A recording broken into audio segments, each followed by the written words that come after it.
Hi, Beth, and whoever else might be listening to this. Um, so this is I guess, my third installment of these little talks. And what we're going to be discussing today is what I title A Sword, Not Peace. And this comes from Matthew 10, verses 34 through 36. So let's get started. The main question that this text revolves around is in the verse where Jesus said, "Do not suppose that I have come to bring peace to the earth. I did not come to bring peace, but a sword." First of all, this is going to be a little bit shorter than the other ones because it's relatively kind of easy to piece together. It would seem to be that this verse contradicts that Jesus, first of all, is referred to as the Prince of Peace, and that secondly, he came to bring peace on earth, goodwill to men. And yet here Jesus specifically says that he did not come to bring peace, but a sword. In this saying that Jesus says here, he's referring actually to his first coming. The peace that he offers in this first coming is that of peace with God, and that's via his reconciling work on the cross. However, Jesus does not want his believers to be of the persuasion that he came to set up a kingdom of peace that would reign on earth. That was not the purpose of his first coming. The actual Greek word Jesus uses here, that is translated here as bring, means to insert into. So Jesus' first coming, he says, would not insert peace into the earth, but was actually between God and man. It is Jesus' second coming whereby he will establish his kingdom, and peace will then be inserted into the earth. So let's again look at the context of this verse.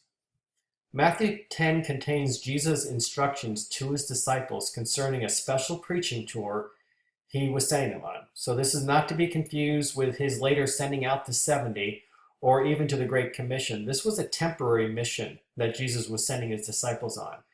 First of all, it was only to the house of Israel, not to anyone else. He said, "Do not go to the Gentiles or the Samaritans, only to the house of Israel." Remember that the gospel, everything is to the Jew first and then to the Gentile. And the purpose of him sending these disciples out was designed to announce the kingdom of heaven was near or at hand. And he gave them the credentials in verse 1. It says he gave them authority to drive out evil spirits and to heal the sick. But he also told them, expect persecution. And a lot of what we see in chapter 10 is telling the disciples, hey, don't expect that they're going to receive this message. Most of them probably will not. And you will be persecuted for this message of the kingdom of heaven being near or at hand. And in these verses, Jesus is setting them straight regarding a very, very common messianic interpretation of that day. During that time, it was believed that Messiah would free the Jews from Roman authority and usher in the messianic kingdom of peace. This perception was very prevalent throughout Judea at that time, and the Jewish people expectation was that is what the Messiah would do. So Jesus was in essence kind of saying, hey, let me set you straight about this messianic expectation. He's nullifying that expectation by stating that this is not his purpose in coming this first time. In fact, Jesus clarifies further and says that his coming this time would actually bring a sword. Now, Jesus, first of all, is not advocating violence here. Sword here means something that cuts in half and divides. So Jesus is warning his disciples that Jesus and the gospel message would bring division, especially in families. Basic conventional norms and loyalties would be shattered by the unfettered proclamation of the gospel. When that gospel is truthfully and completely disseminated, then your conventional norms and loyalties are going to be shattered by that.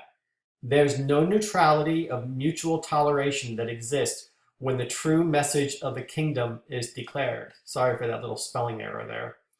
When the true message of the kingdom is declared, Jesus is proclaiming his kingship. No man, he says, enters by any other way. Jesus said, I am the way, the truth, and the life. This message, therefore, cuts in half and divides even in families. So he's not saying that he's coming to purposely bring discord and purposely bring division, but the message is so, I don't want to say riveting, but it is so impactful that its natural result is to divide. It is setting apart the sheep from the goats. And there's no neutrality here. And so therefore, it is like a sword because it's coming in and it's cutting. And it's cutting those pieces apart. And that's what happens. I have a friend who recently became a Christian, well, really about 2 to 3 years ago, and has been married for approximately 12, 13 years. And unfortunately, the wife just cannot handle his Christianity and has just left him. So we see right there. Now, does Jesus want that to be the case? Does he want to see their marriage split up? Of course not. But it's only natural that when the truth comes in, even into a household, it will be like a sword and it will cut apart. It will cut and divide into two. It cuts and divides the sheep from the goats. And so therefore he said, I didn't bring to peace. My message will not bring peace in that case. My true message will bring a sword. So I hope that explains and helps you to understand this verse a little better.